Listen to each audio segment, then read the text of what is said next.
The boardroom buzzed with tension as Evelyn quietly moved across the floor, pushing her mop and bucket.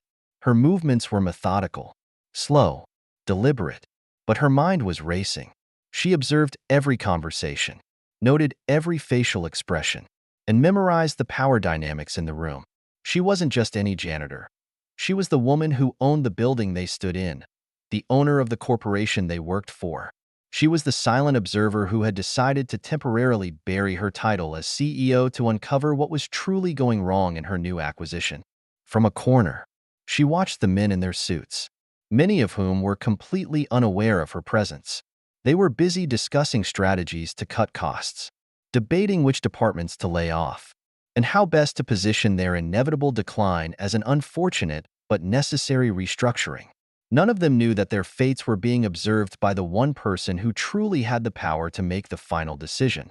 Evelyn had bought this corporation a few months ago when it was on the brink of collapse. The company had been a powerhouse once, a leader in the tech industry, but had since crumbled under mismanagement, ego-driven leadership, and a lack of innovation. What struck her most when reviewing the files wasn't the financial figures or declining market share. It was the sheer disregard for the employees, the blatant neglect of the people who were the foundation of the company's success. Her decision to come in as a janitor wasn't made lightly. Evelyn had spent her life climbing from the bottom, born into a family with little means. She had seen firsthand how powerful people disregarded those they deemed unworthy. She built her business from the ground up, working endless hours, proving herself in rooms full of people who often only saw her gender or skin color.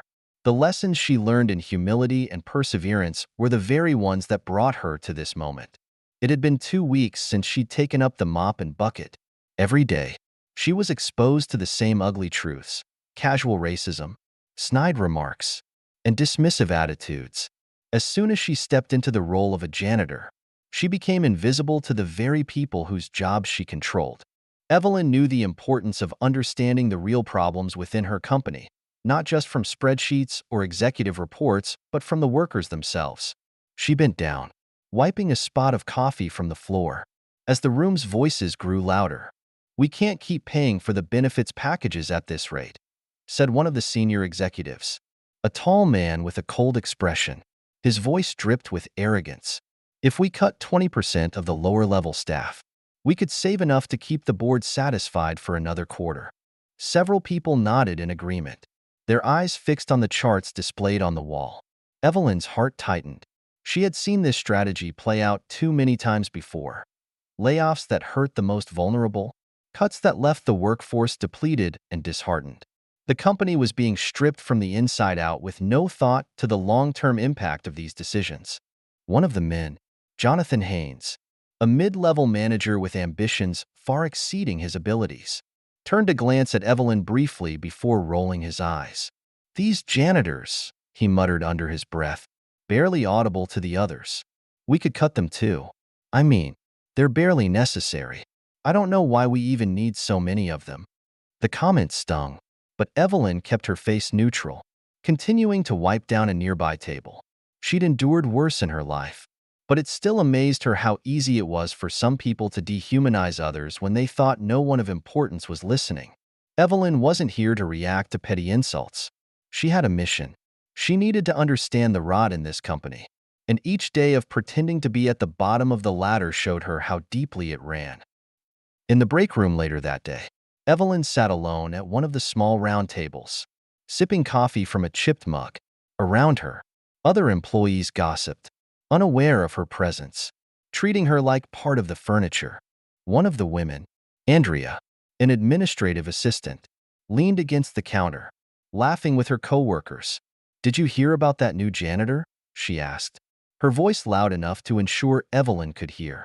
"She's so quiet, barely says a word. I bet she doesn't even speak English." A chorus of laughter followed, but Evelyn remained still, her expression unreadable. The comments were familiar, and she had learned long ago to let such things roll off her back. But it wasn't the insults that disturbed her, it was the complacency. No one questioned the casual racism. No one stood up for the janitor who, in their eyes, didn't deserve a second thought. It was in moments like these that Evelyn felt the weight of her decision to disguise herself. The disdain from those around her was palpable, but it also gave her invaluable insight. She now knew the corporate culture wasn't just flawed, it was toxic from the inside out. She would need to do more than restructure departments and adjust financial strategies. She would need to rebuild the company's moral foundation. Later that evening, as Evelyn finished her shift, she walked through the near-empty office halls. The building felt different at night, quiet, almost peaceful. She lingered near the CEO's office, staring at the door with a brass nameplate that still bore the name of the previous owner. In a few weeks, that plate would carry her name, and when it did, she would bring a reckoning no one expected. For now, though, she would continue to observe, to listen, to endure the humiliations and petty insults. She knew that when the time came, every single person who had treated her with disdain would see her for who she truly was. In that moment, the balance of power would shift. Evelyn took a deep breath and turned away from the office, heading toward the exit. The night air was cool and crisp, a welcome relief from the heavy tension that had built throughout the day. As she walked to her car, she couldn't help but think of the coming storm. They wouldn't see it coming, they never did, but she was ready. She had always been ready. The next day began just as the others had, with Evelyn donning her janitor's uniform and stepping into the office unnoticed. But this time, she felt the weight of her mission more heavily than ever before. The disdain, the casual racism, it was all part of a system she would soon dismantle. For now, though, she had to endure, because true change didn't happen overnight.